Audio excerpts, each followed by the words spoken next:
of you who are interested in Dhamma, may I express my delight and joy that you have come here to this place in this way, namely in order to seek knowledge of the Dhamma which quenches dukkha, which quenches suffering. That we have chosen to speak at this time of day has certain reasons behind it. It's a time that is appropriate, fitting. It's a time when the mind is ready to open, to blossom, just like many flowers will open up at this time of the day. This is a time when our minds are not yet full, are not yet overflowing. The Buddha's awakening came at this time of the day, and it's possible to think that the same was the case for the other great prophets.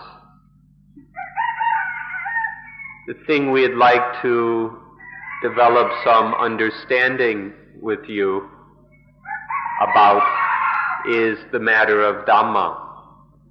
This is something that we need to understand more deeply and more clearly than we have previously understood. The more you understand that which we call Dhamma, the more you will understand Buddhism. You won't be able to understand Buddhism any more than you are able to understand Dhamma. So we should look into it more deeply, more extensively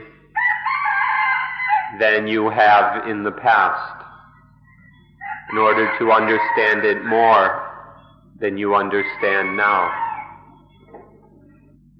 When we talk about Buddhism, this is almost certainly something that you don't understand at all.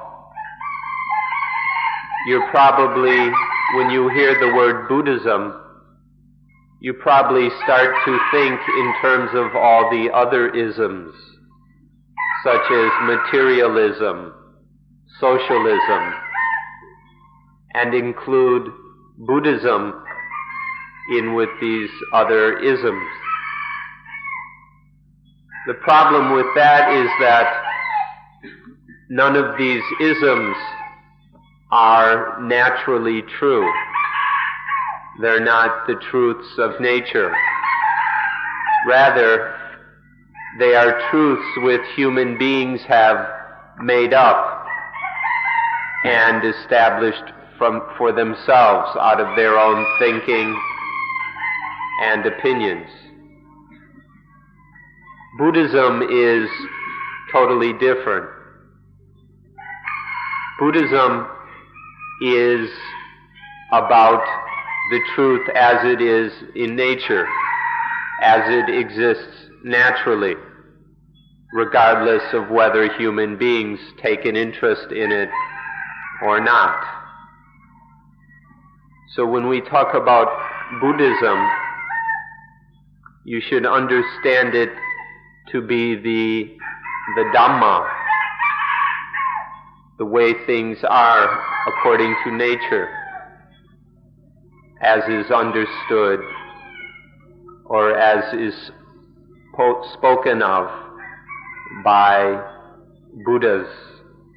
So it's the Dhamma of Buddhas, of those who are awake. If you still like to use the word Buddhism,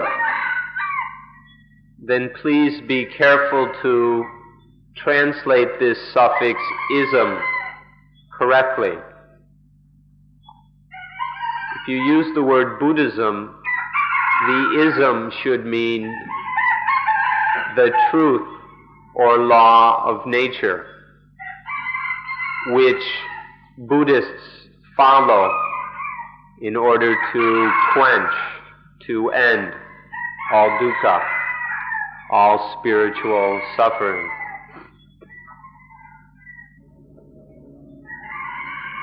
In general, the word Dhamma or Dharma means the way things are in nature, or it refers to the law of nature, the natural law. But here, we give it a more specific meaning, because we're speaking in terms of human beings. In this case, then, we mean, by Dhamma, we mean the system of practice, which is correct according to the law of nature, which is correct regarding survival, both mentally, both physically and mentally, and which is correct every stage and level of our evolution, which is correct both for oneself and others. Let me repeat this again. Here, Dhamma means the system of practice which is in line with natural law and which is correct in terms of correct regarding both physical and mental survival for every step and level of evolution for both oneself and for others together. It's quite marvelous that this rather long definition can be encapsulated in just one word, the word duty. The word dharma, which is a very ancient Indian word, has always had the meaning of duty. This has been the most ancient meaning of the word dharma. And we could add, just to make it a bit clearer, duty for the sake of salvation. You can say for the sake of physical survival and spiritual salvation. So everything we've said about Dhamma comes down to this duty. It's very likely that this word Dhamma is much older than the word sasana or religion. It's almost certain that this is a much more ancient word, that humanity has struggled and searched for its survival, that humanity from its beginnings has been aware that there are certain things that must be done. If we don't do them, we die. So these necessary things were called Dhamma, or duty, the duty for the sake of survival. Now this understanding is very instinctual, or comes from the instincts. And so the word Dhamma goes back to this very early level in human development. But through the pressure and pushing of the instincts, this things needed for survival has pushed humanity forward. There has been a process of evolution where our duty, that which is needed to survive, to be saved, has evolved successively on into higher levels.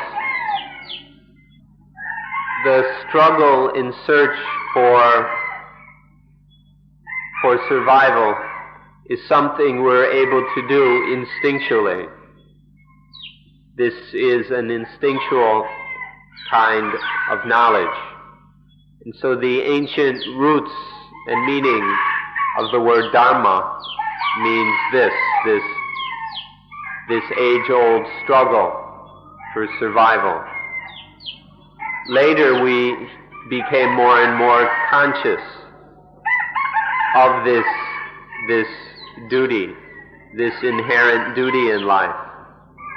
And as our understanding of it developed, we began to call it sasana or religion. But even though this religious understanding has developed, it still is basically coming from the instinct for survival, this need to struggle and fight, search in order to survive. And then that understanding has developed further. Don't be surprised when you hear that this Pali word Dhamma can be used even regarding animals. Even in terms of ordinary animals, we can speak of their Dhamma. The Dhamma of cats, the Dhamma of dogs, the Dhamma of whatever kind of animal. We could even say the Dhamma of mosquitoes, because all animals have their duty, which they must do in order to survive. They all have their way of surviving, of struggling, in order to preserve life. And so this Dhamma or duty is something that all animals must have, not just human beings. It sounds even more strange when we say that even plants have Dhamma, have their Dhamma. But within all plants there is that which struggles and works, fights for survival. And so that aspect or part of the plant must be called its Dhamma. This is the meaning of the word Dhamma when we look at it deeply. But because most people study this word only superficially, they barely understand it at all, and so they're quite shocked or surprised when we speak of the Dhamma of plants. But the meaning of Dhamma is the struggle, the system of searching and struggling in order to survive. This is what Dhamma means. And so it applies to plants and animals. We shouldn't understand it superficially in a narrow religious way or traditional way. You can see by now that the word Dhamma applies on to many levels. There is the physical level of our bodies, the mental level of our minds, our ordinary thinking, emotions, memories, and experiences. And then there is the spiritual level, the spiritual aspect of the mind, that is concerned with mindfulness and wisdom, with understanding things as they truly are. In coming here, you're already seeking Dhamma on the highest level, the spiritual survival level of Dhamma. But even so, we must, if we're really to understand Dhamma, we can't overlook the other levels of its meaning. It's important to see this word in all aspects so that you can get the most benefit from it, so that you can study it most profoundly.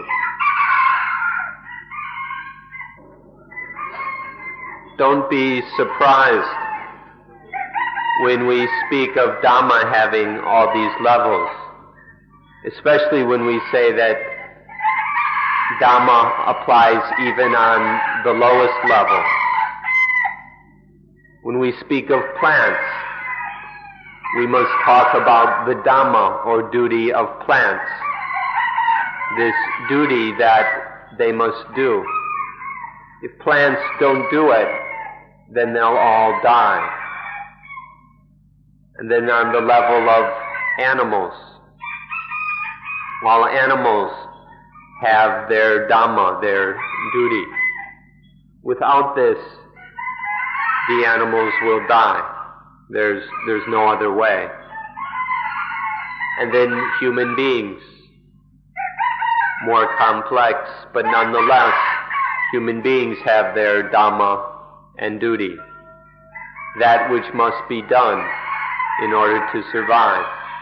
If human beings don't perform this Dhamma or duty, then they'll die.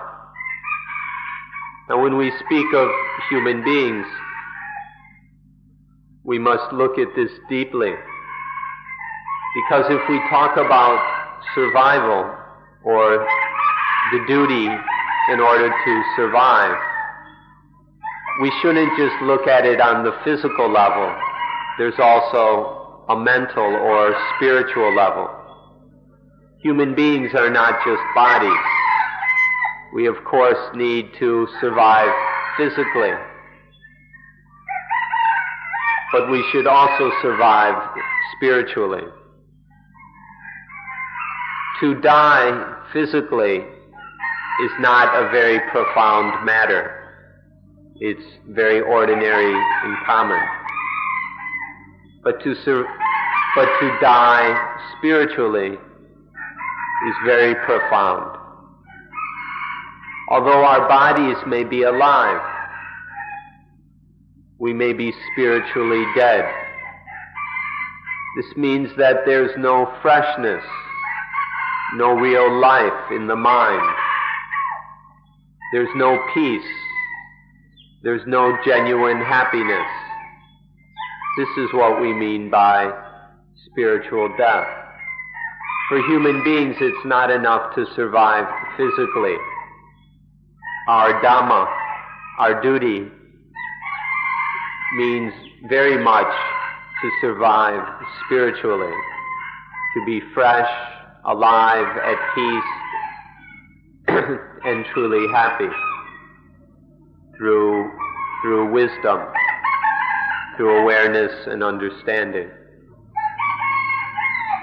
In short, the search, struggle, and fight for survival is what we mean by Dhamma. This search and struggle on whatever level is Dhamma.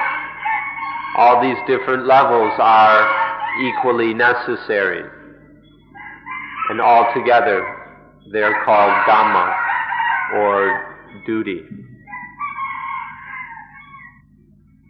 The words search and struggle should be understood carefully.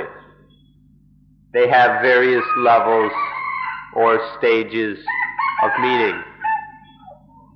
At first, this search and struggle is to study Dhamma in order to understand it correctly, to investigate it so that we understand Dhamma properly. The second stage is to practice correctly according to that understanding. Once we know what to do, we must do it, and do it correctly according to the principles we have learned. And then the third stage is to receive the benefits, the fruits of that practice. For our search and struggle to be whole and complete, it must include all three of these stages: to study the Dhamma, to practice it correctly, and to receive its genuine benefits.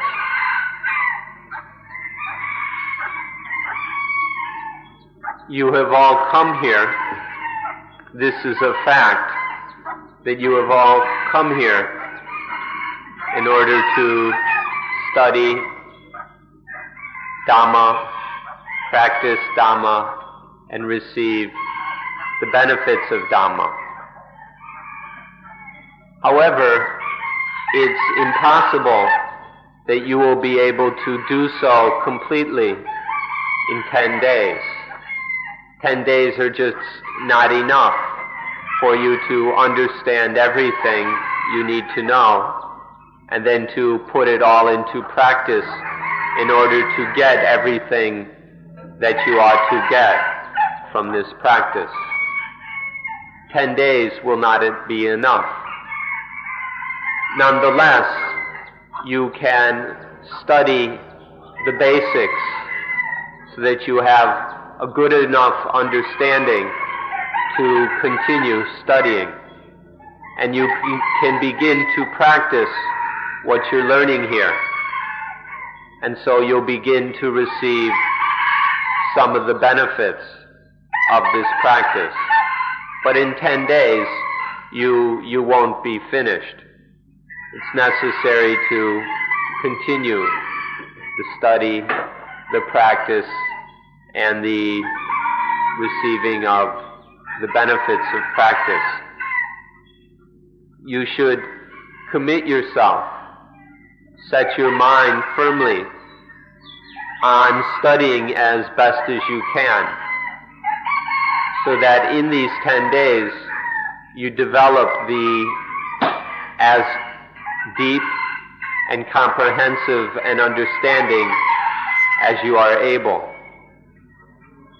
And then really commit yourself to practicing according to that correct understanding which you are developing. This is something to be committed to, not just for 10 days, but for long after we leave here, even for the rest of our lives. You may return again sometime, according to the circumstances of your life, according to your opportunities and your needs. But the important thing is to commit ourselves to this wholeheartedly, to the best of our ability, to the fullest capacity of our wisdom, of our energy, of our ability to learn. We study exclusively for the sake of quenching dukkha. Our practice is just to quench dukkha, and the benefits we're looking for are simply the quenching of dukkha. All aspects of what we're doing here are centered on quenching dukkha, on ending, cooling down, and eliminating the spiritual pain that all of us carry, of dropping the burden of dissatisfaction, of emptiness, of unfulfillment, of stress, of conflict in our lives. This quenching of dukkha, spiritual pain, heaviness, unsatisfactoriness, dissatisfaction. This is what we're here to do. But in this world, for the most part, it seldom happens this way. Look at your own past, all the things that you have studied, all the things that you have learned. How much of it has been for the sake of overcoming dukkha? How much of it has been for the purpose of letting go of problems, of dissatisfaction, of inner pain?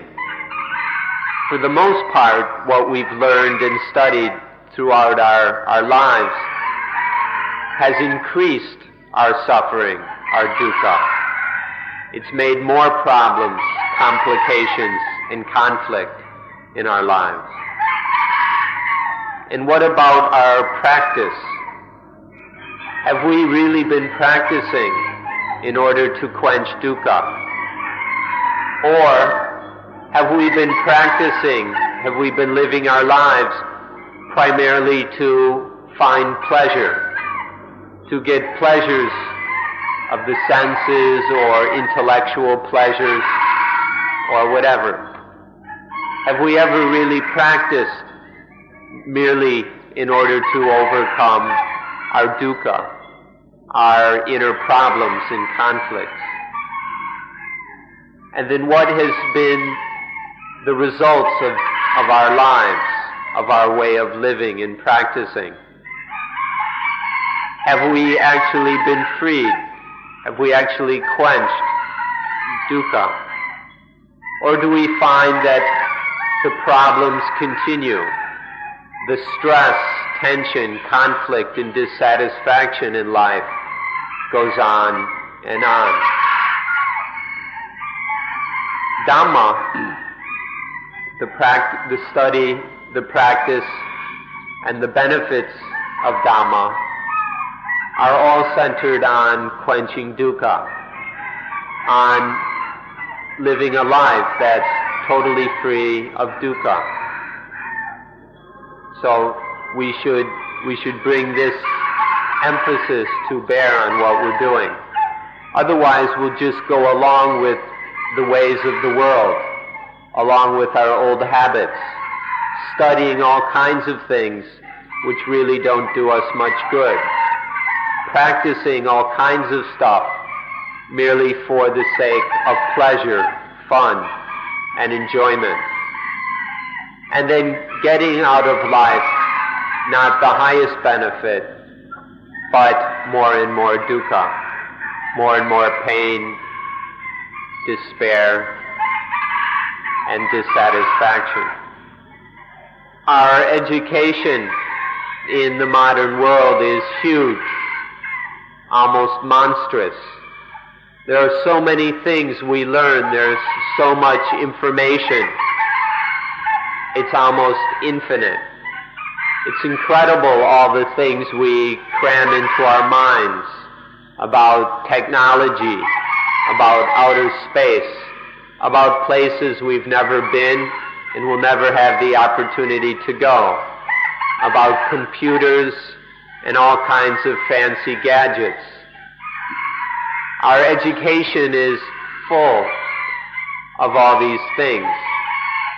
But in spite of this, in spite of all this wonderful and incredible education, all this knowledge that we human beings have, we still don't have any peace in this world. We've been struggling for how many thousands of years, and the wars get worse and worse. The famines, the poverty is never solved. We have all this knowledge, all these universities that we're so proud of, and yet we still can't find any peace in the world. This is because all of our learning, all of our educations, our education systems, all of them merely respond to our desires. It's all fueled and pushed by our desires for pleasures. The whole thing is just to get different things that we desire. And so it all becomes a matter of desire, of hunger, and of defilement. Education is just a mad cycle of desire and defilement. And so the result of it is never peace. It's all kinds of other things, but it's never leading to peace. And the reason for this is because our learning, our education is not connected with Dhamma. What we're learning doesn't have anything to do with Dhamma. It only has to do with our desires. And so we don't get the peace and the happiness that we seek from life. Next we come to our actual practice, to our commitments. None of us are committed to quenching dukkha. All of us are committed merely to responding to all the new, strange, creative desires that are stirred up by this world. We have all these different desires. We live in a world that is inventing new things all the time, which in fact is merely inventing new desires. To want this, we have to have that. And our whole life is committed to just satisfying all these strange and new desires. We don't have any understanding of dukkha. We don't understand what the cause of dukkha is.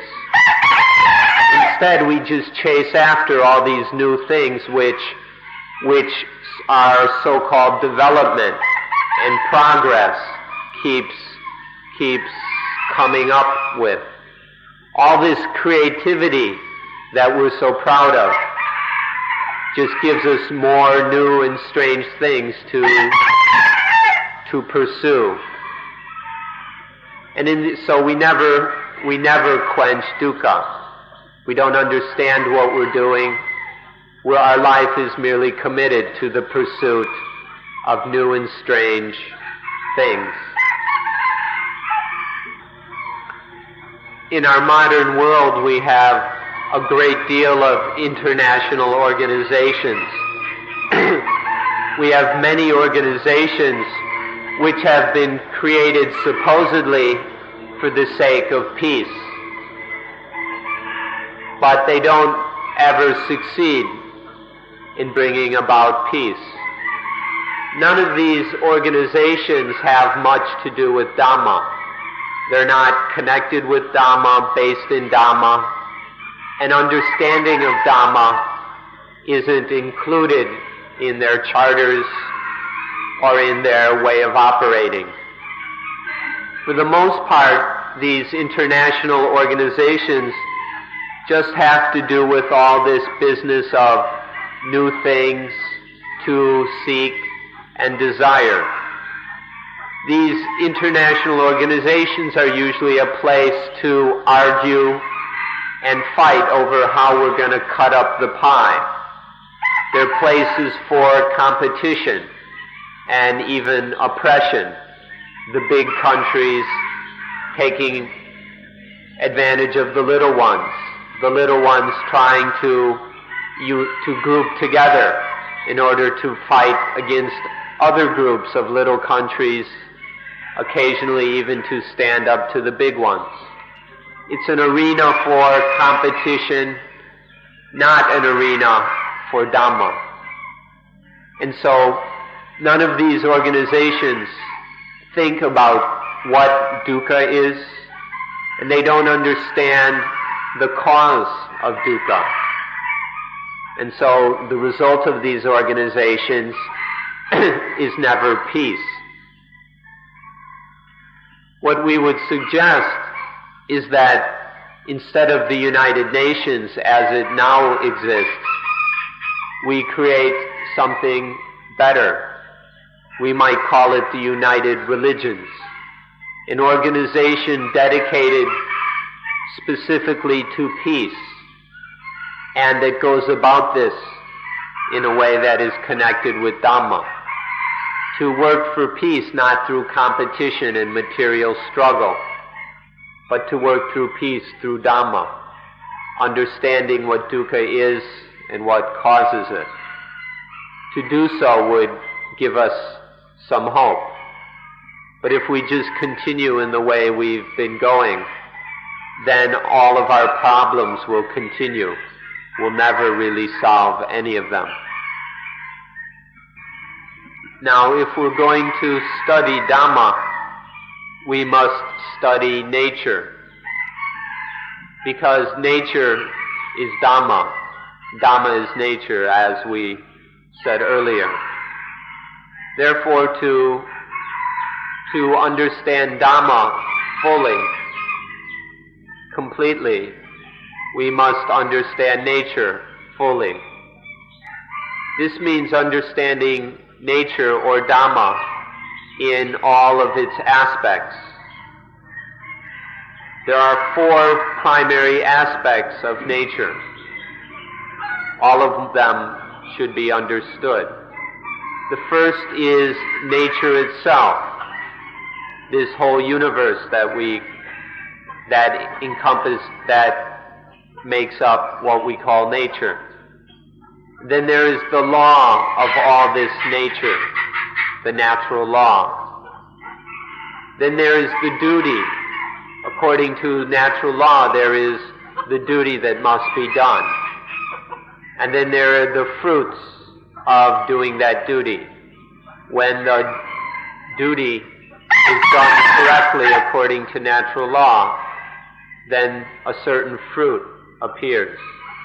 These are the four meanings or aspects of nature which must be understood and investigated thoroughly if we are going to understand Dhamma completely. So there's the universe or the cosmos. All the things in this universe, without any exception, makes up what we call the body of nature. Nature in its entirety. And then within this nature, within all aspects of nature, there is a law. There's a fundamental natural law. Then with this law, all living things have a duty. For living things, there is always a duty to be done. When the duty is done correctly, there is survival and salvation. When the duty is not done properly, then there is death. Once this duty is done, there arises the fourth thing, which is the fruits or the proper result of that duty. When the duty has been done correctly, then the result is we get what we've been searching for all along. If we don't do the duty correctly, then we don't get what we've been looking for. If the duty is done right, the fruit is ultimately satisfying. So these are the four meanings of Dhamma. The body of nature itself, the law inherent within all nature, the duty to be done in response to that law, and the fruit, the great satisfaction that comes from doing that duty correctly. We need to study all four meanings and aspects of this word Dhamma if we are to understand things correctly. let us stress once more these four meanings of Dhamma. Please don't forget them. There is nature itself, the natural law. There's the duty in line with that law. And there is the result or the salvation that comes with doing that duty. There's nature, the natural law, the duty according to natural law, and the fruit of salvation. These are the four meanings of Dhamma. Now there's a secret to studying all of these meanings of Dhamma. The secret is that you must study all of them within yourselves. These bodies and minds of ours are Dhamma, our nature. All of what we call our lives are different aspects of nature. Within every particle or molecule of our bodies, and within every thought and mental thing, there is the natural law. Within all of the aspects of life, the natural law is inherent.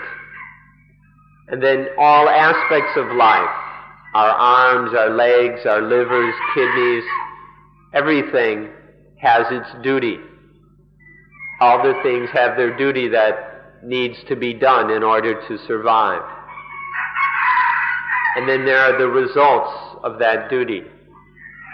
When things do their duty properly, the result is satisfying. When the duty isn't done properly, the result is dukkha, is pain, stress, distress, disease. So all four meanings of Dhamma are to be found within these bodies of ours, within this 5 or 6 feet of our lives.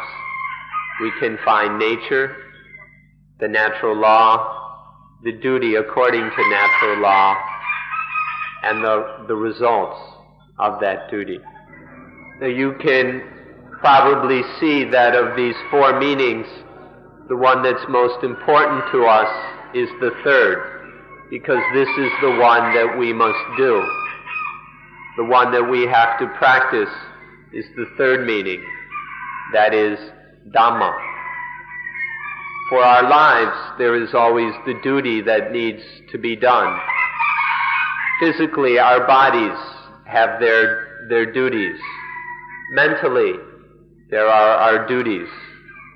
And then spiritually, in terms of mindfulness and wisdom, there is our necessary duties. To do all of these correctly is the most important aspect of Dhamma, the most important of all these four aspects. When we do this duty correctly, then there are no problems in life. Everything works smoothly, and there is no dukkha.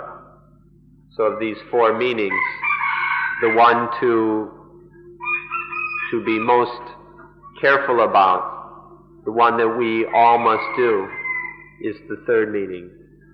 Duty is Dhamma. Dhamma is duty. So of these truths about Dhamma, the third one, the duty, is most crucial for us. All of this can be summarized in one sentence. Practice duty correctly according to the natural law, so that no problems arise or remain. Please listen carefully. Practice duty correctly in line with the natural law, so that there are no problems coming up or remaining. This one single sentence expresses the essence of Dhamma.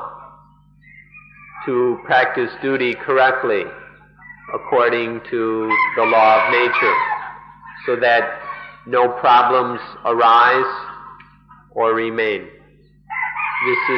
Just this one sentence is what Dhamma is all about.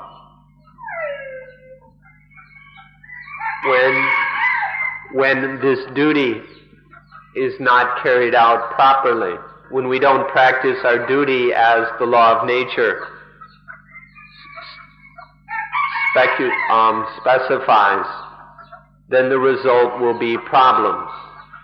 There will be problems arising and problems remaining in life when we don't do this duty properly. So we ought to do this duty correctly so that we can say, so we experience the life that doesn't bite its owner. This phrase may be a little strange to you, but you should be very interested in the life that doesn't bite its owner. When the duty isn't done, when life doesn't do its duty, then it bites itself. Life bites its owner when the duty is not performed correctly in line with natural law. That means when we don't practice Dhamma, life will bite its owner. But when Dhamma is practiced correctly, life doesn't bite its owner. This kind of life is something to be most interested in. We can make an easy comparison. This dog is ours, and this life is ours. But the dog hardly ever bites us. The dog never bites us. But life, our own lives, are biting us all the time. Sometimes love bites us.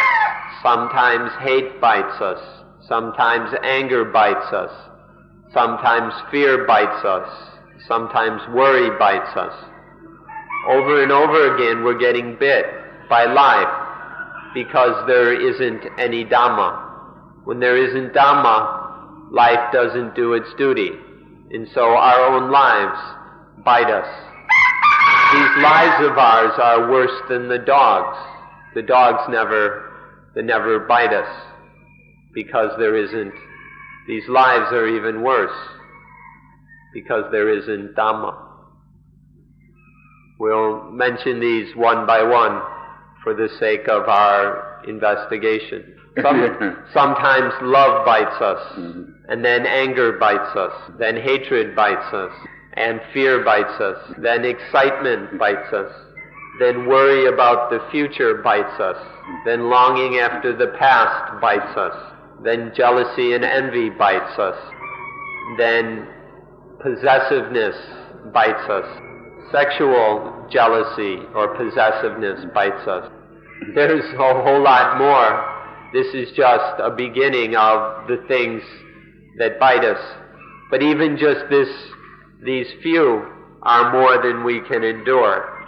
These of the things that bite life, of life that bites its owner. There's, in the ancient tales of India and Egypt, it's talked about how if we understand life, we know what life is about, then life is no problem. But when we fail to understand life, when we don't know the purpose of life, then life itself turns into a monster, and this monster haunts us. In India, there's common to tell the children that outside the village there's a pond, and in the pond is a monster. And whenever we pass the pond, the monster will come out and ask us a question. If we answer the question, the monster will let us go. But if we can't answer the question, then the monster eats us. And the question that it always asks is, why were you born? Why were you born? For what were you born? If we can answer this, we live. If we can't answer it, the monster eats us. In Egypt, there's the story of the Sphinx. On the road leading out from the city, the Sphinx was sitting at a crossroads.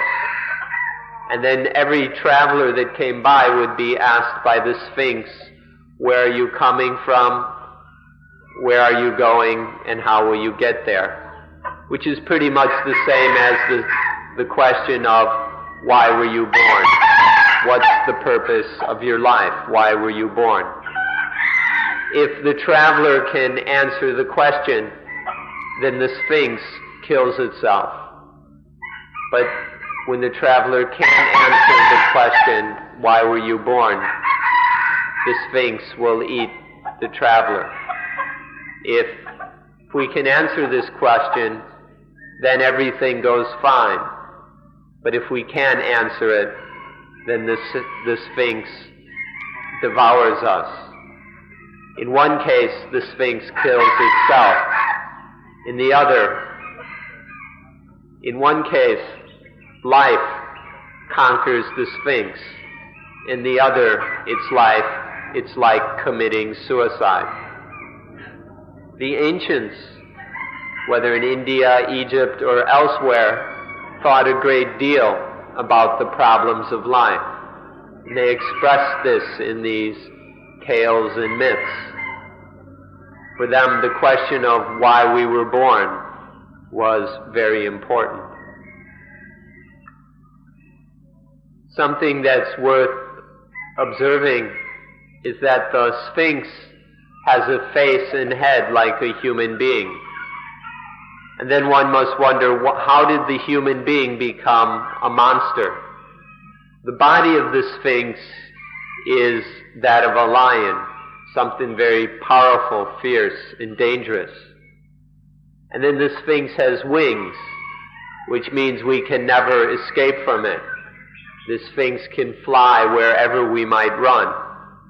So how is it that the human being became a monster, so powerful and dangerous and able to follow us everywhere? This question that the Sphinx asks us, this fundamental problem of life, how did this become a monster? What's amusing is that if we know the Dhamma, if we understand Dhamma, then the monster dies. If we don't understand Dhamma, we're the ones who die. What this means is that if we understand Dhamma, there's no problem. The problem disappears. But when we don't understand Dhamma, then the problem appears and there are problems all around us. Next, we should look at the highest Dhamma. We should take the time to do so because it will be well worth the effort. We can study nature, the law of nature, and our duty according to the law of nature all together by examining the highest Dhamma. In this respect, then, the first thing to look at is the fact of anicca, the state of impermanence. This means that all things depend on causes and conditions. All things are related to various conditions. And so all things are constantly changing. All the things in this universe are a flow of change. The causes and conditions are changing, regrouping, breaking up. And so things themselves are constantly changing. It's this flow of ceaseless change. Whether we speak of things outside of ourselves or within ourselves, it's all just one great flow one great stream of change. This was known in Greece, and so some philosophers emphasized this fact. And in India, it was a central tenet in all the religious groups, all the religious sects. The fact of impermanence, this constant flow of change, which is the basic reality of everything in the universe. It's inevitable that we must live with these constantly changing things. Our lives depend upon, are made up of, these impermanent things. This means that we must endure them. This quality of having to endure impermanent things, of these always changing things, is what we call the nature of dukkha, which is called dukkhata. This world has the nature of dukkha. This quality of dukkha is inherent in all these impermanent things. We call this dukkhata. We don't have the power, the authority, or whatever to control all these changing things. We have to endure them. We can't change them or control them according to our desires. This inability of ours to own and control things is called anatta, or anattata, the nature of being not self, the reality of being not self. All these things are not selves, not I, not mine. When we truly see these three facts, when we experience them directly, then we realize that, that's just the way things are. That's the ordinary, natural way of things, which is called tammatitata, the natural way of all these things. If we continue looking deeply into things, then we start to wonder, hey, why is it that things are like this? Why do things happen this way? And then we see, there's this law of nature controlling it all. There's a law of nature controlling all these things. This realization that there's a law of nature controlling it all is called Dhamma Niyamata, the natural order or law of everything. Looking further, one sees that this fundamental law is that everything depends upon causes and conditions, that things are interrelated, interdependent, because of the conditionality of everything. This basic law of conditionality, that everything depends on other things, on conditions, is called itapajayata. This fact is very important. This is the essence of natural law. You must examine it very carefully because this is the starting point for the quenching of all dukkha. The more we see things in this way, the more we realize these facts, these reality of things, then we start to see that none of it can be taken as me or mine, that it's impossible to regard or classify anything as being me or mine. You can't take anything, you can't grab anything and hold to it as being me or mine, or in cruder terms, as being ego, or as something to get egoistic about. This profound understanding is called sunyata. sunyata, voidness. Voidness doesn't mean that things are empty or vacant or nothing. This reality of sunyata or voidness means that all these things are naturally void of me and mind. You can't find any me and mine, any ego or egoism in them. If we see more deeply, more subtly than that, we see that all of these things are void of positive and negative, or positiveness and negativeness. That in things as they really are, there's nothing that can be taken as being positive or negative. There's nothing to regard or classify as positive or negative. Things as they are neither positive nor negative.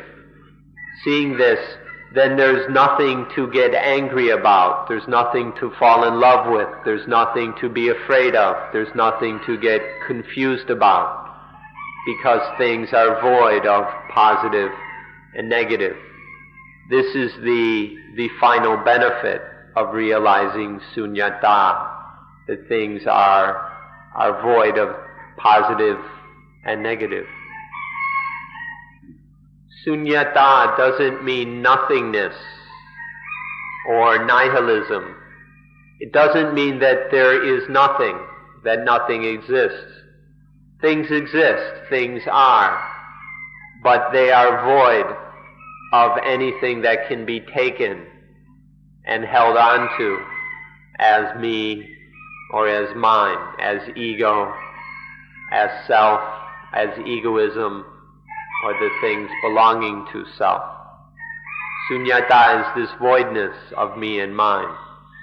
It has nothing to do with nothingness. Seeing this, realizing this voidness, it's impossible for love, anger, hatred, fear, worry, excitement, boredom, and all these other painful states of mind to arise. Life won't bite its owner anymore. Life won't be able to bite its owner ever again, due to seeing this highest result and benefit of sunyata. When this is thoroughly realized, when sunyata is realized deeply in all its aspects, then this can be summarized by the word tathata, tathata, which we can translate as thusness or suchness. Things are merely thus. Things are just like this. They're not like that or like that. They're just thus.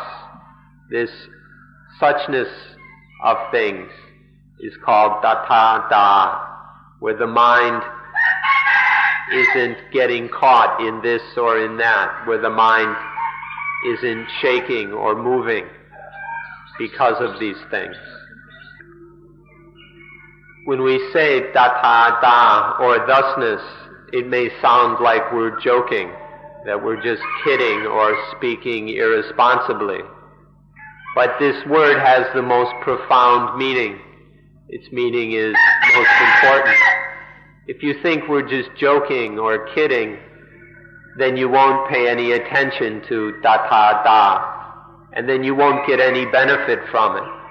You won't really understand life unless you take tathata seriously and really understand what it means. When the penetration by insight has led to this deepest knowledge, then one comes to a stillness or unshakableness of mind, where the mind is unshakable in correctness, or we can say in the correctness, the rightness of peace. This mind that is perfectly still unmovable, unshakable, in correctness, is called adammayata. Adammayata. It's the mind that can't be stirred up, and can't be moved, shaken, or concocted. So we call it unconcoctability, or adammayata. This is the result of seeing things through this most profound knowledge. The result of that is this unshakable mind of adammayata. Realizing the dathata of all these things, then the mind becomes unshakable, perfectly still in the correctness of peace. What this means then is the mind sees that there is nothing which is atta, is self. There's nothing that is self, soul, atman, spirit, or any of these, whatever you want to call it. There's nothing that can be taken as I. There's nothing which is I or mine. So when we see, when they're seeing, it's just the eye sees, or the ear hears, the nose smells. There's no I smell, I hear. There's no I to hear. It's just the ear hears, the nose smells, the tongue tastes, the body feels sensations, the mind thinks, the mind remembers. There's no atta, self, or I behind all of it. It's just the nervous system which experiences. It's the natural function or duty of the nervous system. And none of it involves some ego, self, or I. When dathata is realized fully, then all of life is seen as being void of self, of atta. When the mind is totally unshakable, totally free of self, no selfishness arises. There's no more egoism. There's nothing egotistical or selfish about life. And then all the problems disappear. The cause of all our problems is ego and selfishness. Remove this I, this self, in our seeing, hearing, smelling, tasting, touching, and thinking. And then there's no basis for ego, for egoism. And then all our problems disappear. When there is no more belief in self, when the illusion of self disappears, then selfishness has no basis. The ideas of things belonging to self is dependent on the belief in self. When the mind is free of all this self-belief, these self-conceptions, this egoistic consciousness, then there's nothing that belongs to self, whether our husband or wife. They no longer belong to me. The home, cars, wealth, possessions, food, family, clothing, none of these are mine anymore. They're seen as they really are. They're not seen as being mine. And so there's no problem with them. They can't cause problems because they're not clung to or regarded as being mine. But that doesn't mean that we can't take care of them. If you have a wife or a husband, just because he or she isn't yours doesn't mean you can't take care of him or her. You can be responsible for your home, cars, clothing, food, children, wealth, whatever, without needing to attach to it as mine. In fact, we can be totally responsible only when there's no clinging to things as mine. As soon as you take it to be mine, you'll get selfish about it.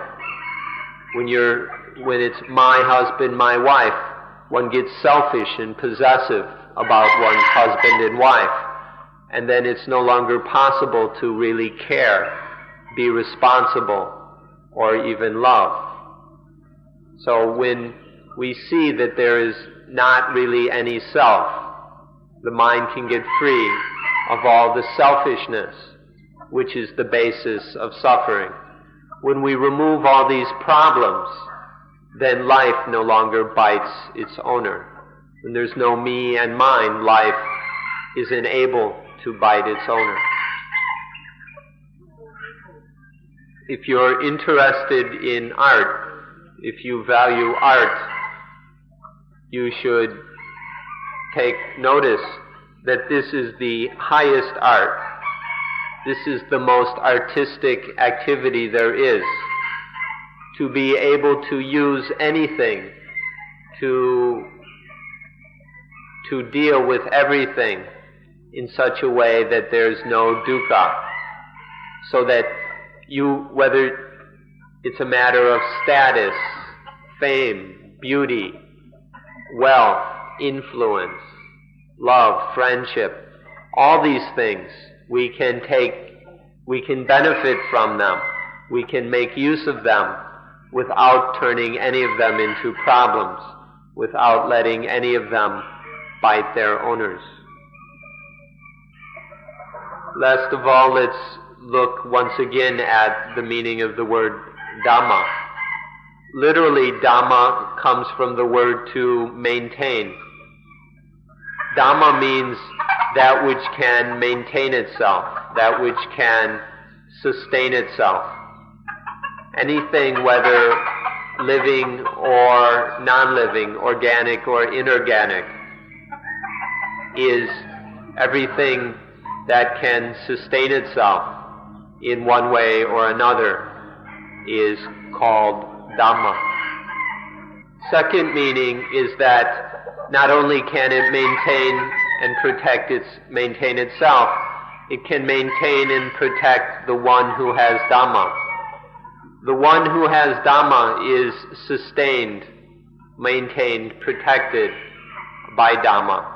Dhamma protects the one who has Dhamma. The third meaning is that it is the highest thing. It's the highest, most sublime thing in the universe. Beyond the universe, if there is such a thing, this is still the highest thing. It's that which everyone must believe in. Not believe in the ideas about it, believe in its reality. Because it's that on which everything depends. This is the one thing that the Buddha worshipped.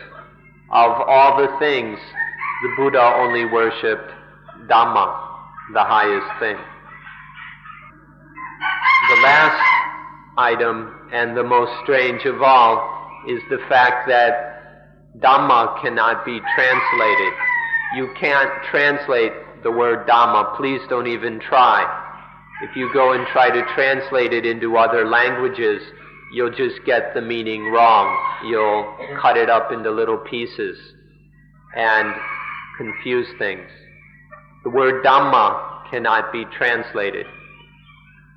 We heard that in England there was a meeting or a conference in order to translate the word Dhamma, and they came up with at least 38 different meanings, and there were still others coming, and so they gave up and realized that it was just impossible to translate this word Dhamma properly.